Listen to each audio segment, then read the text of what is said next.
Gelson, para ganhar tempo, já quero passar essa oportunidade a ele.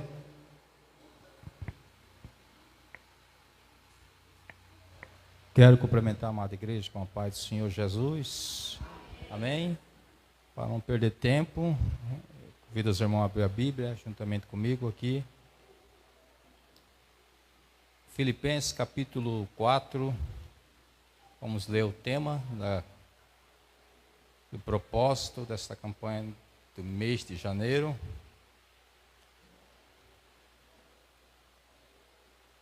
Diz assim: o meu Deus, segundo a sua riqueza, suprirá todas as vossas necessidades em glória por Cristo Jesus. Amém? Os irmãos deram um tema para a campanha que é: suprirá todas as vossas necessidades. Podeis assentar. Desde já agradeço ao nosso pastor, que é meu pastor, né? Pastor e amigo, pastor Júnior, pastor Thales, irmã Lindete, toda a igreja, que Deus em Cristo abençoa. Me sinto em casa. Não é fácil pregar a palavra de Deus aqui, né? Mas vamos meditar aqui na palavra. Para ser fiel ao texto, ao contexto, porque sabemos aqui que essa é uma carta que o apóstolo Paulo escreve para a igreja de Filipenses. É enviada essa carta para a igreja. Mas para que nós possamos entender, essa carta, ela tem um significado profundo na vida dos cristãos daquela igreja que estava vivendo ali. Sabe por quê? Porque o livro onde que tem maior sentimento de alegria na Bíblia, todos os livros da Bíblia, Filipenses é o livro da alegria. Então vemos ali alguém escrevendo acerca da alegria daquele povo missionário, daquele povo hospitaleiro, daquele povo qual o apóstolo Paulo havia fundado a igreja na região de Filipenses, no leste da Macedônia, na Grécia, cuja ali eles estavam sobre o regime de Roma, porque naquele momento Roma dominava o mundo daquela época. Mas sabemos quem é Paulo. Paulo da tribo de Benjamim. Paulo, um homem letrado. Ele era formado em advocacia e cresceu aos pés do grande rabino judaico Gamaliel. Fazia parte da seita dos fariseus. Tinha cidadania romana, além era um poliglota, falava hebraico, aramaico e grego. Sabemos que era um homem de uma família nobre. E o seu nome em hebraico era Saulo, que significa grande. E começou a perseguir o povo de Deus, os apóstolos, qual Jesus havia deixado para dar seguimento à mensagem do reino. E ali ele começou a perseguir os discípulos, as pessoas que professavam a sua fé em Cristo Jesus. Era posto uma ditadura, um comunismo, onde eles não aceitavam o cristianismo. E sabemos que um certo dia Paulo precisa encontrar com aquele que é muito maior do que Saulo. Quem era? No caminho de Damasco, na Sicília, a cidade onde o apóstolo Paulo nasceu, ele indo para capturar os cristãos, para matar, para o prender. E ali ele encontra com o Senhor e ele tem um encontro com Jesus. E daquele dia em diante que ele encontrou com Jesus, a sua vida mudou. Então quer dizer, se alguém diz que encontrou com Jesus, que aceitou Jesus, continua da mesma maneira, fazendo as mesmas coisas que ela fazia antes de ser cristão, me desculpa dizer, essa pessoa ainda não teve um encontro real com Jesus. Porque quando a pessoa tem um encontro real com o Mestre, há uma transformação, há uma mudança. Deus age de uma forma maravilhosa, transformando aquela pessoa em um servo de Deus, um seguidor de Cristo, um discípulo. E vemos aqui que o apóstolo Paulo, ele encontrou com Jesus, e ali daquele dia diante, ele vai para uma região, ali ele fica 3 dias, e Deus Jesus pelo Espírito envia um profeta, e ali o profeta ora por ele, depois de 3 dias que ele está consagrando, buscando, e naquele momento, o apóstolo Paulo começa a passar pelo processo, a preparação para a obra. Toda pessoa que tem uma chamada por Deus passa por um processo. Todos aqueles que têm uma chamada passam por um processo. Deus chega e diz para você: você vai ser um grande pregador, uma grande cantora, um grande missionário, vai ser um pastor de igreja. Aí você imagina, nossa, mas Deus esqueceu, mas Deus ele não vai falar o que você vai passar para você chegar a esse nível, ao final desse propósito, receber essa recompensa, essa honra.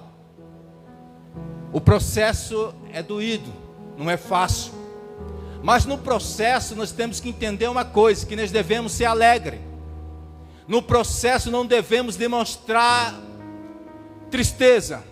Haja visto que nós somos seres humanos, há momentos que nós ficamos abatidos, mas não devemos deixar a tristeza tentar abalar a nossa fé, porque é bíblico, quando alguém deixa a tristeza abalar a sua fé, se torna pecado. Aí eu olho aqui Paulo, ele começa as suas obras missionárias, faz a primeira. Paulo ele começa a pregar para os gentios. Por quê? Porque quando ele encontra com Jesus, o seu nome é mudado. É mudado, o nome de Saulo agora se é Paulo.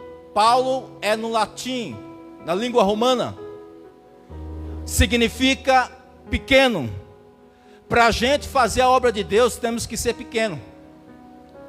Eu não posso ser melhor do que ninguém aqui na igreja. Não é porque eu tenho 20 anos de crente e uma pessoa tem 1 mês de crente que eu acho que eu sou melhor do que ele, não. O mesmo Espírito Santo que está na minha vida, está na vida dessa pessoa. Então por que eu acho que eu sou melhor do que essa pessoa? Para fazer a obra de Deus, nós temos que ser humildes, temos que ser pequeno, temos que ser dependente do Espírito Santo. Aí vemos aqui que Paulo era pequeno e começa a fazer a obra. Primeira viagem missionária, ele vai para a segunda viagem missionária. E na segunda viagem missionária, a Bíblia diz que ele leva Silas com ele para Grécia, para o leste da Macedônia, da província da Macedônia Filipense. E chegando ali naquela região, ele encontra com a mulher que vendia púrpura, Lídia, e essa mulher o hospedou, ajudou ele. E ali a Bíblia diz que ele começou a evangelizar, a pregar em Filipos, e começou a ganhar almas. E um certo dia uma moça que adivinhava tudo, olhou para Paulo que estava passando, disse: esse aqui é um homem de Deus. Paulo, tendo discernimento do Espírito ali, expulsou o demônio que estava na vida daquela menina. Porque sabemos que nos dias atuais o dom do discernimento está escasso na igreja. O diabo está pintando e bordando em muitas igrejas.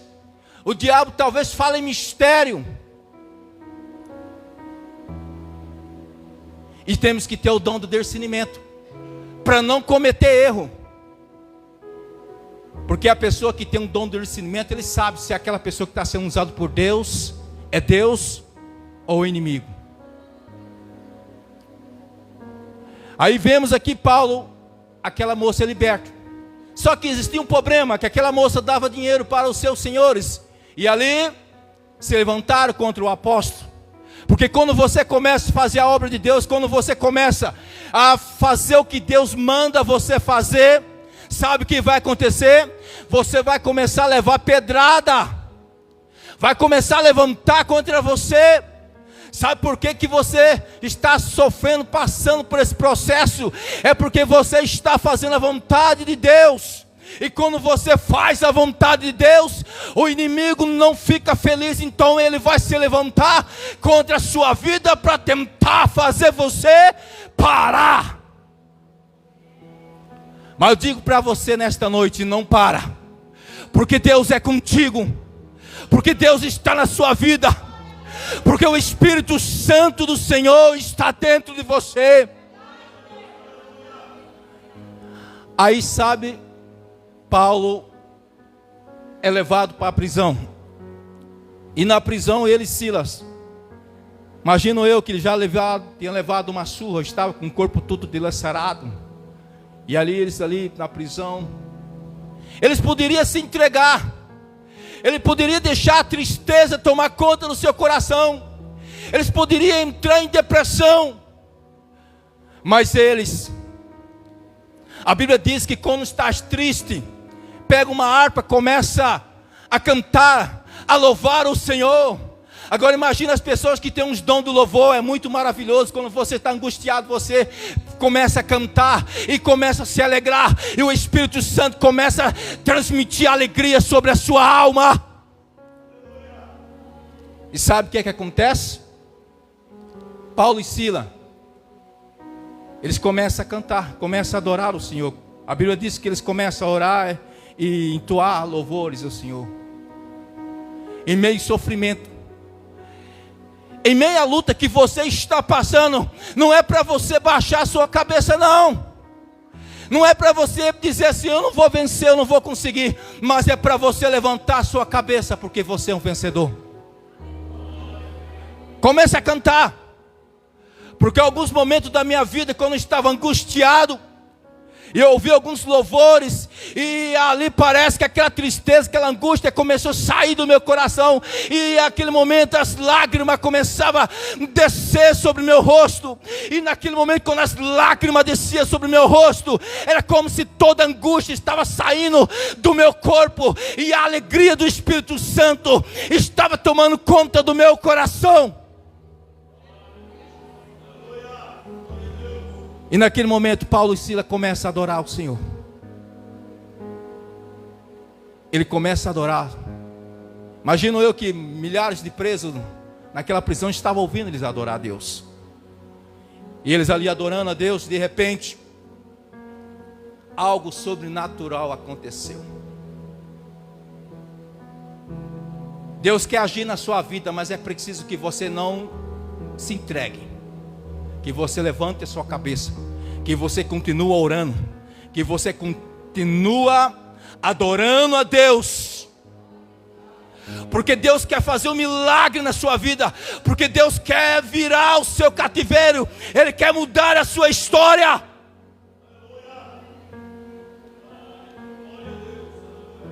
Murmurar não vai adiantar, ficar chorando, se entregar, entrar em depressão não vai adiantar. A solução está em adorar a Deus. A solução está em confiar. Porque aqueles que confiam no Senhor são como os montes de Sião, que não se abala mais, permanece para sempre. Aí Paulo e Silas começam a adorar. E ao começar a adorar, algo sobrenatural. Porque quando eles começam a adorar, o louvor deles sobe. Imagina um cenário celestial lá no céu. De repente começa a soar aquele louvor. E a Bíblia diz que Deus ouve o louvor de Paulo e Silas. Deus ouve a oração dele. Então uma notícia boa para a igreja nesta noite. Continua orando, continua adorando, porque Deus está recebendo a sua adoração. Deus está ouvindo a sua oração. Sabe o que acontece? Quando Deus começou a ouvir a oração e a adoração em louvor, em cântico de Paulo e Sila, a Bíblia diz que Deus manda um anjo descer e libertar eles da prisão. E eles são libertos da prisão. E depois que eles são libertos, o carcereiro ia tirar sua vida. Ele disse: não faça isso. Ele foi até a casa do carcereiro, pregou para sua família, todos aceitaram Jesus. E ali a obra de Deus foi feita. Resumindo, ali a igreja de Filipenses cresceu. Era uma igreja que alegrava o coração de Paulo. Era uma igreja de gentil, não era uma igreja da sua irmandade, judeus. A igreja de Filipenses era uma igreja que amava, que tinha amor pela obra. A igreja de Filipenses é a igreja que cuidava do apóstolo Paulo. A igreja de Filipenses era uma igreja que tinha alegria, ainda meia luta, ainda meia situação difícil que eles estavam enfrentando. Porque Paulo diz aqui, quando Paulo manda essa carta para ele, porque existia pessoas que estavam passando por necessidade, existia pessoas que estavam enfermas, existia pessoas que estavam passando por alguma aflição, porque a palavra do Senhor, ela não é em vão, ela corta de dois lados. Mesmo tempo que ela corta para o meu lado, ela corta para o lado da igreja. Alguém precisava ouvir a palavra. E ali a igreja cresceu. E se passando o tempo, o apóstolo Paulo, aproximadamente 10 anos, Paulo fazendo a obra na Eurásia, entre a Europa e a Ásia. Ele fazia nesses dois continentes. Alguns países desses dois continentes estavam pregando a palavra para o gentil. E se passando 10 anos, o apóstolo Paulo foi preso. Estava preso em Roma, numa masmorra, escuro, frio. E ali aquele homem que deixou tudo por causa de Jesus, deixou o bom nome, porque a sua família era uma família nobre, deixou a sua profissão de advogado, deixou seus bens, passou a ser vendedor de tendas. Ele não estava mais se importando com dinheiro, mas ele estava se importando pelas almas. Ele estava preocupado com as vidas. E ele estava preso ali. Parecia que ali ia acabar, porque quando alguém vai preso é esquecido pela sociedade. Ninguém visita, é rejeitado. Parece que naquele momento a obra do apóstolo Paulo havia se acabado. Talvez no processo que você está passando, Deus quer te usar para falar com alguma vida, vai edificar alguma alma. Deus vai salvar alguma vida através do seu processo, através da sua luta. O apóstolo Paulo estava na prisão, mas ainda não havia acabado a sua missão. Ele escreve ele pega sua tinta, sua pena, seu pergaminho, e começa a escrever 4 cartas. E uma dessas cartas, depois de 10 anos, é a carta para a igreja de Filipenses. E a Bíblia diz que Paulo ali na prisão, ele evangelizava. Tem gente que está passando por luta, não quer mais fazer a obra de Deus. Eu não vou fazer quando Deus não agir na minha vida. Quando Deus não me tirar desse cativeiro, eu não vou falar de Jesus para ninguém. Mas o apóstolo Paulo estava falando de Jesus. Segundo diz a tradição, que ali ele estava pregando para a guarda preteriana.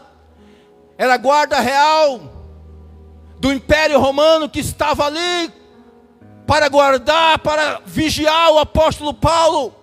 E o apóstolo Paulo ali estava cuidando. E ali o apóstolo Paulo estava pregando para aqueles homens, estava ganhando alma. E sabe o que acontece?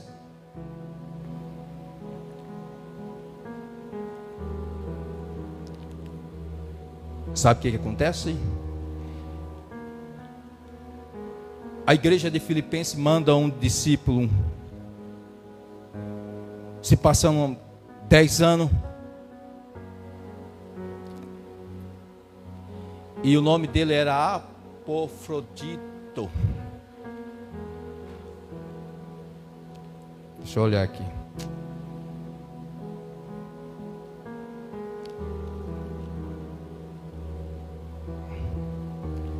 E esse moço estava doente. Esse moço estava doente. Mas esse moço tinha um amor pela obra, pela vida do apóstolo Paulo. Tem pessoa que por qualquer coisinha não vai na igreja. Mas se tiver com uma dor de cabeça, ela não falta serviço. Mas se tiver uma dor de cabeça, ela não vai na igreja. Epafrodito. Obrigado. Epafrodito. Nome difícil, né? Aí, esse moço estava doente e foi lá levar alimento para o apóstolo Paulo, para ver como ele estava, para avisar a igreja. E chegando lá, conversando com o apóstolo Paulo havia escrito a carta para Filipenses. E através dele manda que ele levasse a carta para a igreja de Filipenses. E sabemos que o que chama atenção, o tema central da carta de Filipenses, fala de alegria. Regozijais. Então, no meio das lutas que você está vivendo, porque eu não poderia deixar de fugir do contexto. É um assunto bem complexo. Porque existem muitos pregadores que pregam em cima desse versículo isolado e ele começa a falar sobre só prosperidade. Não estou dizendo que pode falar sobre prosperidade, sobre isso aqui. Que Deus, nosso Deus é rico para nos abençoar. Mas só que ele está falando aqui no contexto, alguém que estava na prisão sofrendo, estava feliz, escreve uma carta para um povo, para uma cidade alegre, porque quando ele manda essa carta para essa cidade, existia pessoas que estavam passando por necessidade, existia pessoas que estavam doentes, existia pessoas que estavam sofrendo com perseguição, mas essa carta foi direcionada para a igreja de Filipenses, para aquele povo. Mas o nosso Deus é rico em Jesus Cristo para suprir todas as nossas necessidades. Quais são as nossas necessidades? Existem várias, para encerrar. Quais são as nossas necessidades? Os irmãos sabem qual é a sua necessidade? Pode ser algo também físico, mas também pode ser algo espiritual. Então essa palavra, esse tema, ela abrange não só para a prosperidade financeira, mas ela abrange para a prosperidade espiritual também. Vou te dar um exemplo aqui. Se eu falar aqui sobre só a prosperidade física, e se tiver alguém doente aqui, Jesus não vai poder curar. Porque ela fala também da prosperidade espiritual. Que Deus é rico em Jesus Cristo para suprir todas as nossas necessidades. Não só física, mas espiritual. Só que a igreja tem que entender e precisa aprender que primeiro temos que buscar o reino do céu. Primeiro nós temos que buscar as nossas necessidades espiritual, porque as demais coisas serão acrescentadas.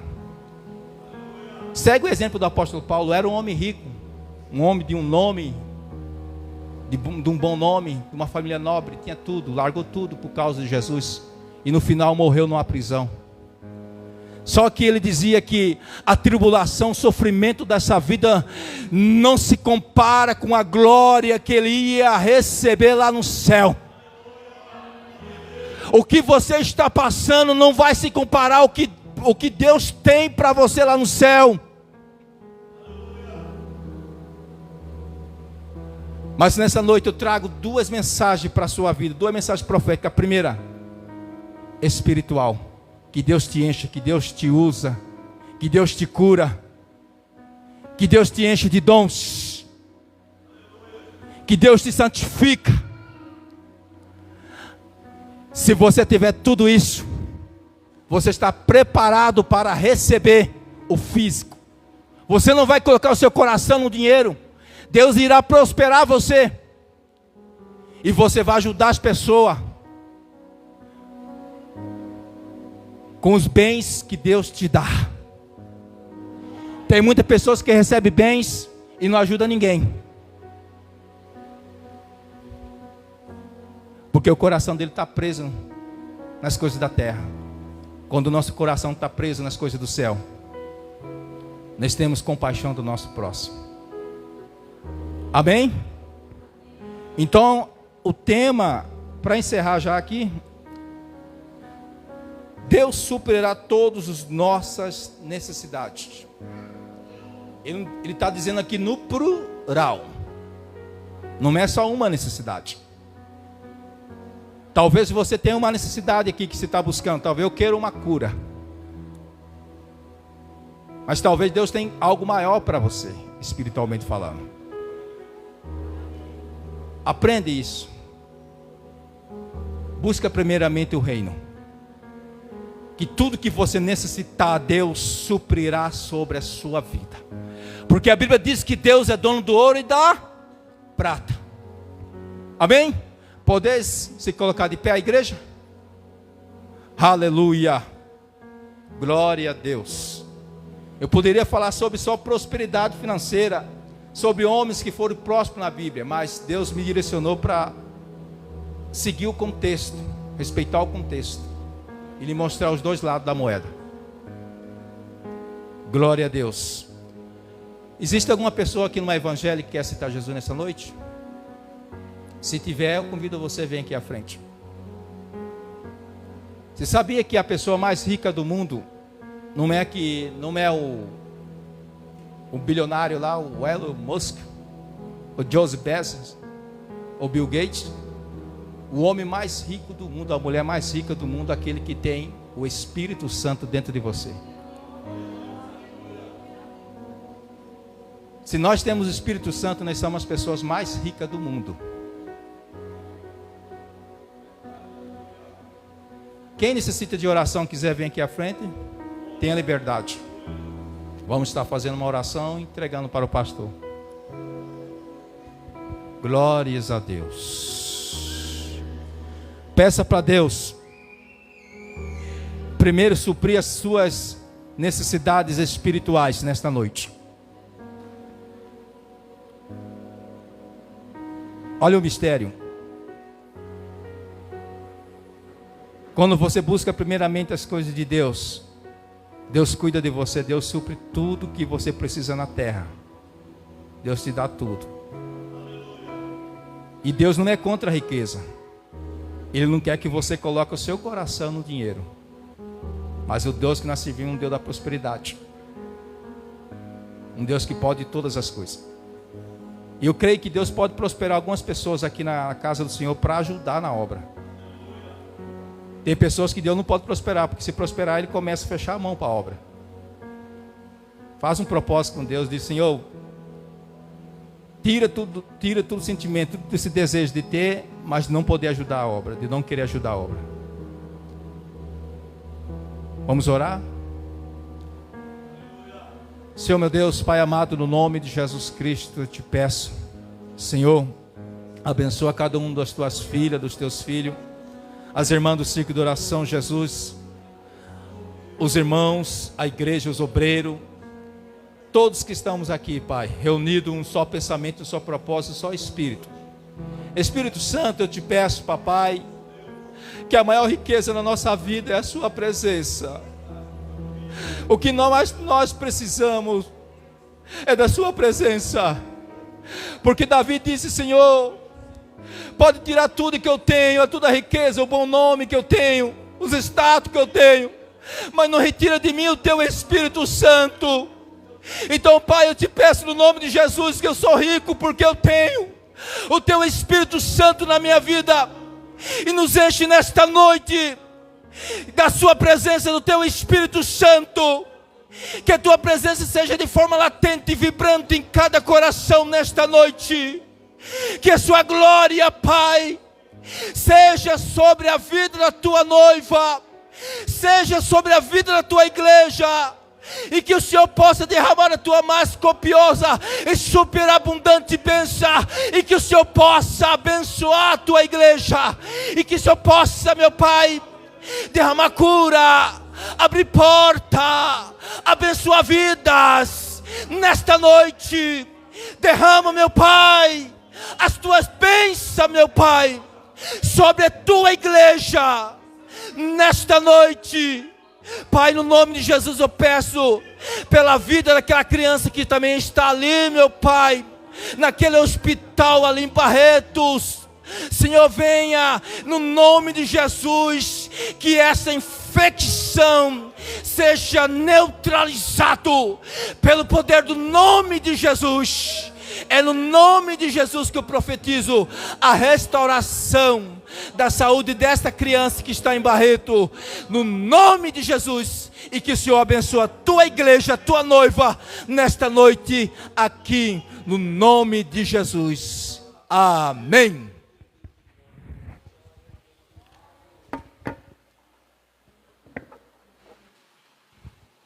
Vamos pode dar glória a Deus. Aleluia. Meus irmãos, antes da bênção, eu quero convidar aqui à frente, aleluia, a irmã Gabriele, irmã Daniele, irmã Neide, operador